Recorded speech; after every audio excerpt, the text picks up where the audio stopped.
പരിശുദ്ധ അമ്മ പ്രത്യക്ഷപ്പെട്ട ഈ അൾത്താരയിൽ എത്തിച്ചേരാൻ സാധിച്ചതിന് എനിക്കും എൻ്റെ കുടുംബത്തിൻ്റെയും 1000 നന്ദി ഞാൻ അറിയിക്കുന്നു. എൻ്റെ പേര് ബിൻസി ഷിജു. ഇതെൻ്റെ മകൾ അമീലിയ ഷിജു. ഞങ്ങൾ കാനഡയിൽ നിന്ന് വരുന്നു. ആദ്യമായി ഞാൻ ഓൺലൈൻ ഉടമ്പടി എടുക്കുന്നത് മെയ് 5, 2023 ആ ഉടമ്പടി പ്രകാരമുള്ള എൻ്റെ എല്ലാവിധ കാര്യങ്ങളും മാതാവ് നടത്തി തന്നു. മെയിനായിട്ട് ഞാൻ ആ ഉടമ്പടി എടുത്തത് 4.5 വയസ്സുള്ള എൻ്റെ മകൻ്റെ മാമോദീസായുടെ കാര്യത്തിനാണ്. കാരണം ഞങ്ങൾ ഓരോ സമയവും മാമോദീസ നടത്താനായിട്ട് പ്ലാൻ ചെയ്യുമ്പം കൊറോണയായി, അങ്ങനെ പല പല കാര്യങ്ങളായി അത് നീണ്ടു പോവുകയായിരുന്നു.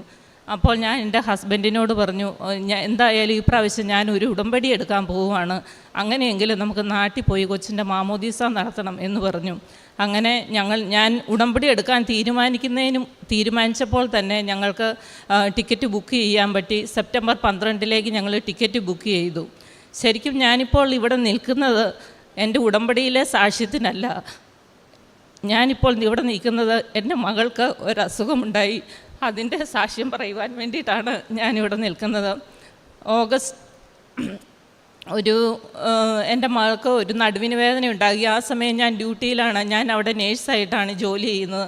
അപ്പോൾ എൻ്റെ രണ്ടാമത്തെ മോള് വിളിച്ച് പറഞ്ഞു, ചേച്ചിക്ക് നടുവിന് വേദനയാണ്. ഞാൻ പറഞ്ഞു, മോനെ ഒരു പാരസെറ്റാമോൾ കൊടുക്കുക, വേദന മാറിക്കോളൂ എന്ന് പറഞ്ഞു. അത് കഴിഞ്ഞിട്ട് പാരസെറ്റാമോൾ കഴിച്ചു. ഞാൻ വീട്ടിൽ വന്നപ്പോൾ എല്ലാവരും കിടന്ന് ഭയങ്കര ഡാൻസും പാട്ടും ഒക്കെയാണ്, കുഴപ്പമൊന്നുമില്ല. പിറ്റേ ദിവസം കൊച്ചിന് കട്ടിലേന്ന് എണീക്കാൻ പറ്റുന്നില്ല, നടക്കാൻ പറ്റുന്നില്ല. അപ്പോൾ തന്നെ ഞങ്ങൾ ഫാമിലി ഡോക്ടറെ വിളിച്ചു ബുക്ക് ചെയ്തു. കൊച്ചിനെ കൊണ്ട് ഡോക്ടറെ കാണിക്കാനായിട്ട് പോയി. അവിടെ ചെന്ന് ഡോക്ടർ എക്സ്റേ എല്ലാം എടുത്ത് നോക്കിയിട്ട് പറഞ്ഞു, എക്സ്റേക്കകത്ത് കുഴപ്പമൊന്നുമില്ല, ഒരു കാര്യം ചെയ്യുക, ഒരു സ്കാനിങ് ചെയ്യുക, എന്തെങ്കിലും കുഴപ്പമുണ്ടോ എന്ന് നമുക്ക് നോക്കാമെന്ന് പറഞ്ഞു. അപ്പോൾ നമുക്ക് ഇവിടുത്തെ പോലെ പെട്ടെന്ന് സ്കാനിങ്ങിനൊന്നും ബുക്കിംഗ് കിട്ടത്തില്ല. സ്കാനിങ്ങിന് ബുക്കിംഗ് കിട്ടിയത് സെപ്റ്റംബർ 11 12 ഞങ്ങൾ നാട്ടിലേക്ക് വരുവാണ്. അപ്പോൾ ആ ബുക്കിംഗ് ഓൾറെഡി ബുക്ക് ചെയ്തു. അത് കഴിഞ്ഞിട്ട് ഞങ്ങൾ കൊച്ചിന് മരുന്ന് തന്നു, ഞങ്ങൾ വീട്ടിൽ വന്നു. പിറ്റേ ദിവസം എന്ന് പറയുന്ന ഓണമാണ്. ഓണത്തിൻ്റെ അന്ന് കൊച്ചിന് ഭയങ്കര വേദന, കൊച്ചിന് കിടക്കാൻ പറ്റുന്നില്ല, ഇരിക്കാൻ പറ്റുന്നില്ല, നടക്കാൻ പറ്റുന്നില്ല. വാഷ്റൂമിൽ പോകണമെങ്കിൽ എടുത്തുകൊണ്ട് പോകേണ്ട അവസ്ഥയാണ്. അവസാനം ഞാനും എൻ്റെ ഒരു ഫ്രണ്ടും കൂടെ ഞങ്ങൾ അവിടെ എമർജൻസിയിൽ കൊച്ചിനെ കൊണ്ടുപോയി കാണിച്ചു. അവിടെ ചെന്നപ്പോഴത്തേനും ഡോക്ടർ വീണ്ടും എക്സ്റേ എടുത്തു. ഞാൻ ഡോക്ടറോട് പറഞ്ഞു, ഓൾറെഡി എക്സ്റേ എടുത്ത് നോക്കിയതാണ്, കുഴപ്പമൊന്നുമില്ലെന്നാണ് ഡോക്ടർ പറഞ്ഞത്, ഒരു സ്കാനിങ് ചെയ്യാവോ ഡോക്ടറെ, ബ്ലഡും ചെയ്യാവോ എന്ന് അങ്ങോട്ട് ചോദിച്ചു. അപ്പോൾ ഡോക്ടർ എന്നോട് പറഞ്ഞു, അതിൻ്റെ ആവശ്യമില്ല, നീ എന്തുകൊണ്ടാണ് അങ്ങനെ ചെയ്യാൻ പറയുന്നത്, എന്താ കാരണമെന്ന് ചോദിച്ചു. ഞാൻ പറഞ്ഞു, ഞാനൊരു നേഴ്സാണ് ഡോക്ടറെ, എനിക്ക് തോന്നുന്നില്ല കൊച്ചിന് ഇത് മസിൽ പെയിൻ ആണെന്ന് തോന്നുന്നില്ല, വേറെ എന്തോ പ്രശ്നമുണ്ട് എന്ന് പറഞ്ഞു. ഡോക്ടർ വേറെ സീനിയർ ഡോക്ടറെ വിളിച്ചുകൊണ്ട് വന്ന് കാണിച്ചിട്ട് പറഞ്ഞു, ഇല്ല കൊച്ചിന് കുഴപ്പമൊന്നുമില്ല, എക്സ്റേ എല്ലാം നോർമലാണ്, പെയിൻ മെഡിക്കേഷൻ മാത്രം മതി, അപ്പോൾ അത് കഴിച്ചാൽ മതി എന്നും പറഞ്ഞുകൊണ്ട് ഞങ്ങളെ പറഞ്ഞ് വീട്ടിൽ വിട്ടു. അപ്പോൾ എൻ്റെ ഫ്രണ്ട്സൊക്കെ ഇത് അറിഞ്ഞിട്ട് പറഞ്ഞു, ചിലപ്പോൾ ഈ പ്രായത്തിലുള്ള പിള്ളേർക്ക് അസ്ഥി ഇങ്ങനെ വളരുമ്പോഴത്തേനും അവർക്ക് പെയിൻ ഉണ്ടാകും, ഗ്രോയിങ് പെയിനാണ്, അതിൻ്റെ ആയിരിക്കും എന്ന് പറഞ്ഞു. അപ്പോൾ മസിൽ പെയിനും പറഞ്ഞ കാരണം മസാജ് ചെയ്താൽ മതി എന്ന് പറഞ്ഞുകൊണ്ട് ഞങ്ങൾ എന്നാൽ മസാജ് ചെയ്യാമെന്ന് തീരുമാനിച്ചു. അപ്പോൾ ഈ സമയമൊക്കെ ഞാൻ പ്രാർത്ഥിക്കുന്നുണ്ട്. അതിന് മുന്നേ തന്നെ ഞാൻ ഈ ഉടമ്പടിയൊക്കെ എടുത്തതായ കാരണം ഞാൻ പ്രത്യക്ഷീകരണ പ്രാർത്ഥനയും വിശ്വാസ പ്രമാണവും എല്ലാം മുടങ്ങാതെ ചെല്ലുകയും, അന്നേരം ഞാൻ ഉടമ്പടിയിലല്ല, എൻ്റെ ഉടമ്പടിയുടെ കാലാവധി തീർന്നായിരുന്നു. ഉടനെ നാട്ടിൽ പോകുന്ന കാരണം ഞാൻ വിചാരിച്ചു, സെപ്റ്റംബർ 12 നാട്ടിൽ പോവുകയാണല്ലോ, ഞാൻ നാട്ടിൽ ചെന്നിട്ട് തീർത്ഥാടന ഉടമ്പടിയെ ഇനി എടുക്കുന്നുള്ളൂ, ഓൺലൈനിൽ ഞാനിനി എടുക്കുന്നില്ല എന്ന് വിചാരിച്ചു. പക്ഷേങ്കിൽ പ്രത്യക്ഷീകരണ പ്രാർത്ഥനയും ബാക്കി മറ്റു പ്രാർത്ഥനകളും അച്ഛൻ്റെ സ്പീച്ചും സാക്ഷ്യങ്ങളും എല്ലാം ഞാൻ കാണാറുണ്ടായിരുന്നു. ആഴ്ചയിൽ ഒരു ദിവസം ഉപവസിക്കാറുണ്ടായിരുന്നു, എല്ലാ കാര്യങ്ങളും ഞാൻ ചെയ്യാറുണ്ടായിരുന്നു. അങ്ങനെ ഞങ്ങൾ തിരുമിക്കാൻ തീരുമാനിച്ചു. അപ്പം ഞാനിങ്ങനെ ചിന്തിക്കുന്നുണ്ട്, എൻ്റെ ദൈവമേ, എവിടുന്നെങ്കിലും കുറച്ച് തൈലം കിട്ടുവാണെങ്കിൽ അത് തേച്ചാൽ എൻ്റെ കൊച്ചിൻ്റെ വേദന മാറും. അപ്പം ഞാനിങ്ങനെ പ്രാർത്ഥിച്ചു കഴിഞ്ഞപ്പോൾ തന്നെ ഞങ്ങളുടെ ഒരു ഫ്രണ്ട് അറിയാവുന്ന ഒരാൾ പറഞ്ഞു, ഓക്കെ ഞാൻ വരാൻ തീരുമാനം പറഞ്ഞു. അപ്പം പുള്ളിക്കാരൻ തിരുമാൻ വന്നു, കൊച്ചിനെ തിരുമി. ആദ്യത്തെ ദിവസം കുഴപ്പമൊന്നുമില്ല, വേദന കുറവുണ്ടെന്ന് പറഞ്ഞു. അപ്പോൾ പിറ്റേ ദിവസം വീട്ടിലേക്ക് ചെല്ലാൻ പറഞ്ഞു. അപ്പം ഞങ്ങൾ കൊച്ചിനെയായിട്ട് വീട്ടിൽ പോവുകയാണ്. കാറ് അനങ്ങുമ്പോഴത്തേനും കൊച്ചു കിടന്ന് കരയാൻ തുടങ്ങുവാണ്. അവസാനം ഞങ്ങൾ വീട്ടിൽ ചെന്നു. അവിടെ ചെന്നപ്പോഴത്തേനും ഞാൻ കാണുന്നത് കൃപാസന മാതാവിൻ്റെ ഫോട്ടോയാണ്. അപ്പം ഞാൻ ചോദിച്ചു, ഓഹോ, നിങ്ങൾ കൃപാസന മാതാവിൻ്റെ ഫോട്ടോ ഉണ്ടല്ലോ, നിങ്ങളുടെ ഈ തൈലം ഉണ്ടോ, ഉണ്ടെങ്കിൽ എൻ്റെ കൊച്ചിൻ്റെ മേത്തിച്ചിട്ട് തേക്കാവോ എന്ന് ചോദിച്ചു. അപ്പോൾ അവർ പറഞ്ഞു, അതിനെന്നാ ചേച്ചി, ഒരു കുഴപ്പമില്ലെന്നും പറഞ്ഞ് അവർ ആ തൈലവും തേച്ച്. പുള്ളിക്കാരൻ ഈ തിരുമുന്ന ആൾ ഓൾറെഡി ഉടമ്പടിയിലുള്ള ആളായിരുന്നു. അപ്പം പുള്ളിക്കാരൻ പ്രാർത്ഥിച്ചിട്ട് ഉടമ്പടി തൈലവും തേച്ച് കൊച്ചിനെ തിരുമി. കുറച്ച് കഴിഞ്ഞപ്പോഴത്തേനും കൊച്ച് എണീറ്റ് നടക്കാൻ തുടങ്ങി. കൊച്ചിൻ്റെ വേദന അന്നേരത്തേനും കുറഞ്ഞു.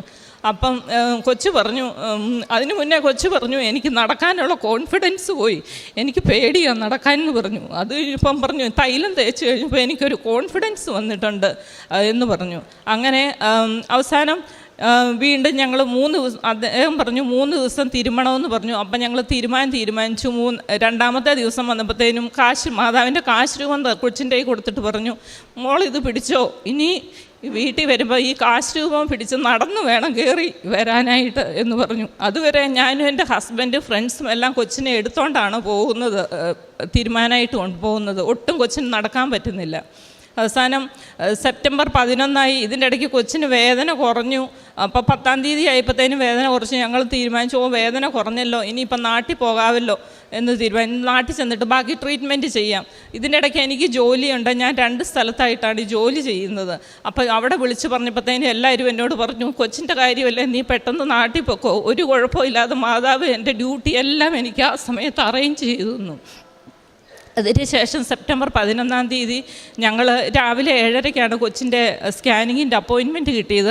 അപ്പം ഞങ്ങൾ സ്കാനിങ് ചെയ്യാനായിട്ട് ഞങ്ങൾ പോവുകയാണ്. അവിടെ ചെന്ന് സ്കാൻ ചെയ്ത് കഴിഞ്ഞപ്പോഴത്തേനും ഡോക്ടർ എന്നോട് പറഞ്ഞു കൊച്ചിന് എമർജൻസി ആയിട്ട് CT ചെയ്യണമെന്ന് പറഞ്ഞു. അപ്പം ഞാൻ ചോദിച്ചു ഡോക്ടറെ, കൊച്ചിനിപ്പോൾ കുഴപ്പമില്ലല്ലോ, എമർജൻസി CTയുടെ ആവശ്യം എന്താണ്, എനിക്ക് കാരണം അറിയണമെന്ന് പറഞ്ഞു. അപ്പോൾ ഡോക്ടർ പറഞ്ഞു കൊച്ചിൻ്റെ അപ്പൻഡിക്സ് കാണാൻ പറ്റുന്നില്ല, അതേപോലെ കൊച്ചിന് ഇൻഫെക്ഷനാണ്, 2 സൈഡിൽ വയറിൻ്റെ 2 സൈഡിൽ ഇൻഫെക്റ്റഡ് ആയിട്ടിരിക്കുന്നു, അത് ഡ്രെയിനേജ് ചെയ്ത് കളയണം എന്ന് പറഞ്ഞു.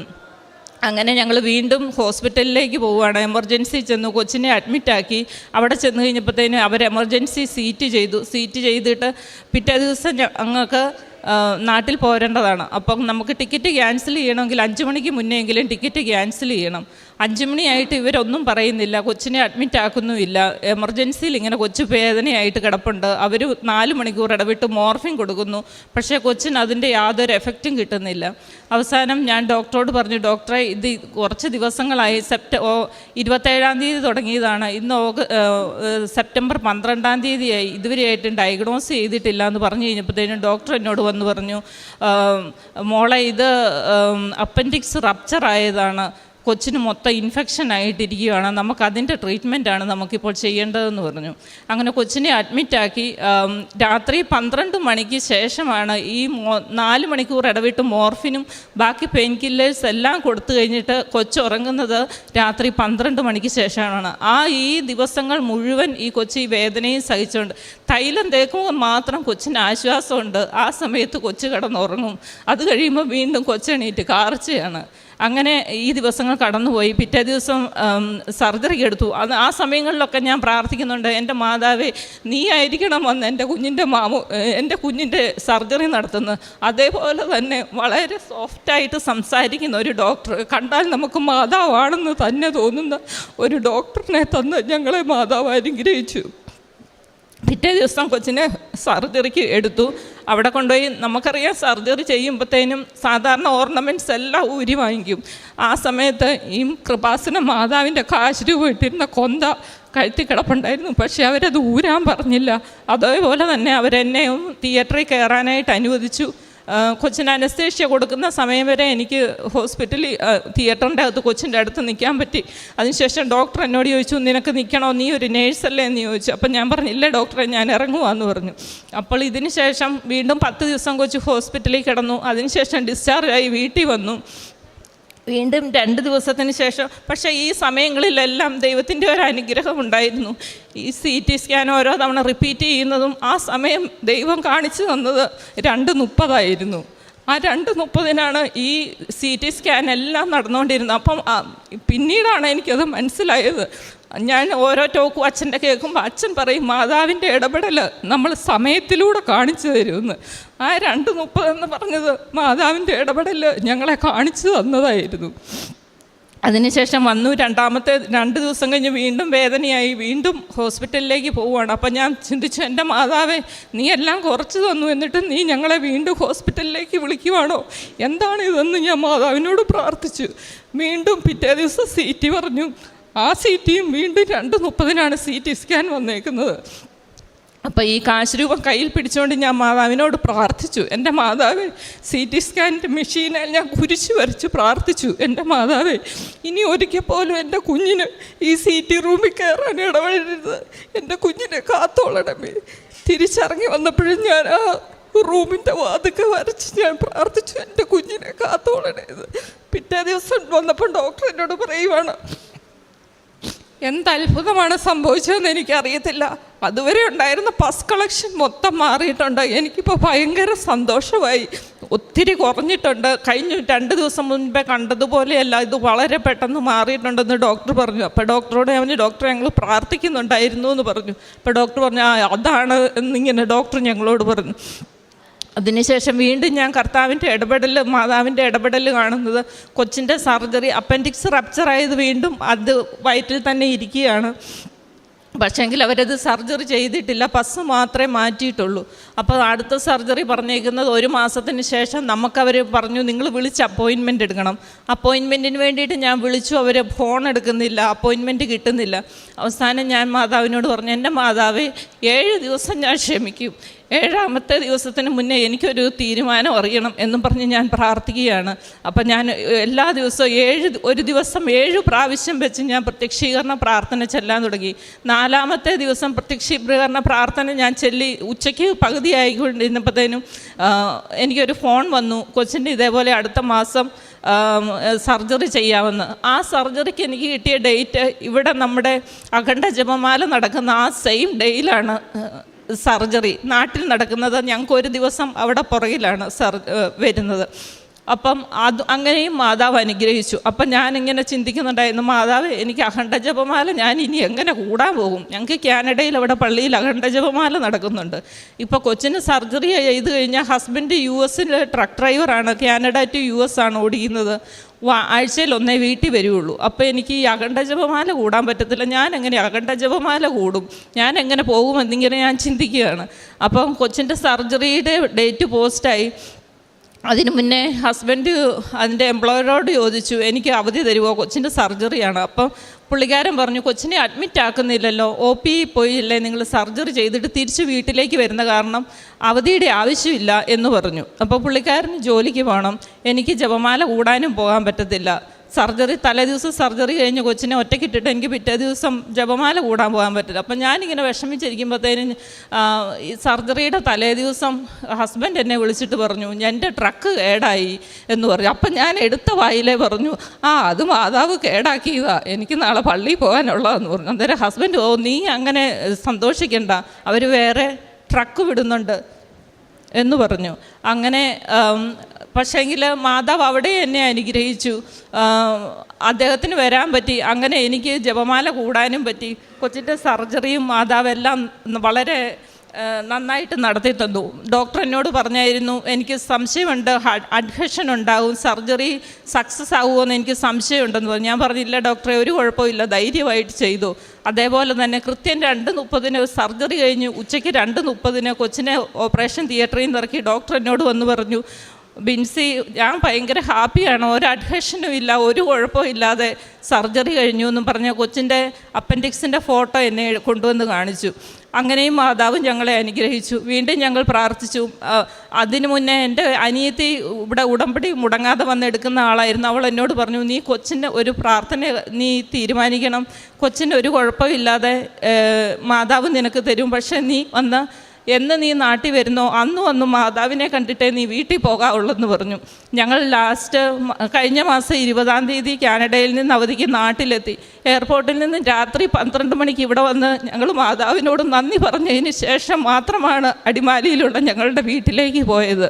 ഇതിനിടയ്ക്ക് പല പല അനുഗ്രഹങ്ങൾ മാതാവ് എനിക്ക് തന്നു. ഞാൻ ഡ്യൂട്ടിക്ക് പോകുന്ന സമയത്ത് പ്രത്യക്ഷീകരണ പ്രാർത്ഥന ചൊല്ലിക്കൊണ്ടാണ് എപ്പോഴും ഡ്രൈവ് ചെയ്യാറുള്ളത്. പല സമയത്തും എന്നെ അപകടങ്ങളിൽ നിന്ന് കാത്ത് സംരക്ഷിച്ചിട്ടുണ്ട്. അതേപോലെ തന്നെ ഞാൻ കൊന്ത ചൊല്ലിക്കൊണ്ട്, ഒന്നുകിൽ പ്രത്യക്ഷീകരണ പ്രാർത്ഥന അല്ലെങ്കിൽ കൊന്ത, ഇതിലേതെങ്കിലും ഒന്ന് ചൊല്ലിക്കൊണ്ടേ ഞാൻ ഡ്യൂട്ടിക്ക് പോകാറുള്ളൂ. ഈ സമയങ്ങളിലെല്ലാം അപകടങ്ങളിൽ നിന്ന് മാതാവ് എന്നെ സംരക്ഷിച്ചിട്ടുണ്ട്.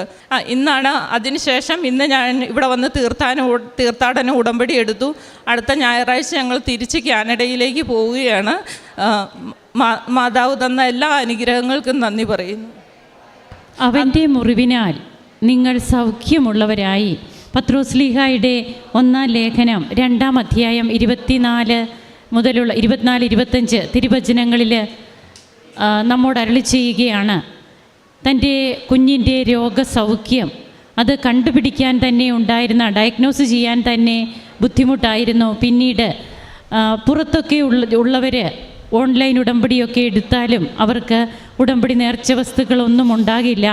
എന്നാൽ നാം മനസ്സിൽ ചിന്തിക്കുമ്പോഴേ നമ്മുടെ അടുത്ത് നിന്നിട്ട് അമ്മ അതെല്ലാം എങ്ങനെ ക്രമീകരിക്കുന്നു, അല്പം ഉടമ്പടി തൈലം എൻ്റെ കുഞ്ഞിന് കിട്ടിയിരുന്നെങ്കിലെന്ന് ഓർക്കുമ്പോൾ തന്നെ അവിടെ ഉടമ്പടി എടുത്ത മക്കൾ വരുവാനിടയാവുകയും ഉടമ്പടി നേർച്ച വസ്തുക്കളിലൂടെ എങ്ങനെ ഈ കുഞ്ഞിന് ഒരു കോൺഫിഡൻസ് ഒക്കെ കിട്ടുന്നു. നടക്കാൻ പോലും കുഞ്ഞ് തയ്യാറാകുന്നില്ല, വേദന മൂലം നടക്കാൻ കോൺഫിഡൻസ് ഇല്ല എന്ന് പറയുന്ന ഈ കുഞ്ഞ് ഉടമ്പടി തൈലത്തിലൂടെ പിന്നീട് എങ്ങനെയാണ് തനിക്ക് പല ആശ്വാസവും കിട്ടിയത്. അങ്ങനെ രോഗം കണ്ടുപിടിക്കുവാനും സർജറിയൊക്കെ വളരെ നല്ല രീതിയിൽ, യാതൊരു ഇൻഫെക്ഷനും, അതായത് റപ്ചർ ആയതാണ് അപ്പൻഡിക്സ്. അപ്പോഴത് ഒത്തിരി സീരിയസ് തന്നെയാണ്. എന്നാൽ അതെല്ലാം പരിശുദ്ധ അമ്മ ഇടപെട്ട് അതിനൊക്കെ എങ്ങനെയാണ് ഹീലിംഗ് കിട്ടുന്നത്. ഇന്നിവിടെ വന്ന് തീർത്ഥാടന ഉടമ്പടി എടുത്ത് ദൈവത്തിന് നന്ദി പറയുകയാണ്. തൻ്റെ കുഞ്ഞുമായി വന്ന് നന്ദി പറഞ്ഞ് ഈ കുടുംബം ദൈവത്തെ മഹത്വപ്പെടുത്തുമ്പോൾ നമുക്കും കരങ്ങളടിച്ച് ഈശോയ്ക്കും അമ്മയ്ക്കും നന്ദി പറയാം, ദൈവത്തെ ആരാധിക്കാം.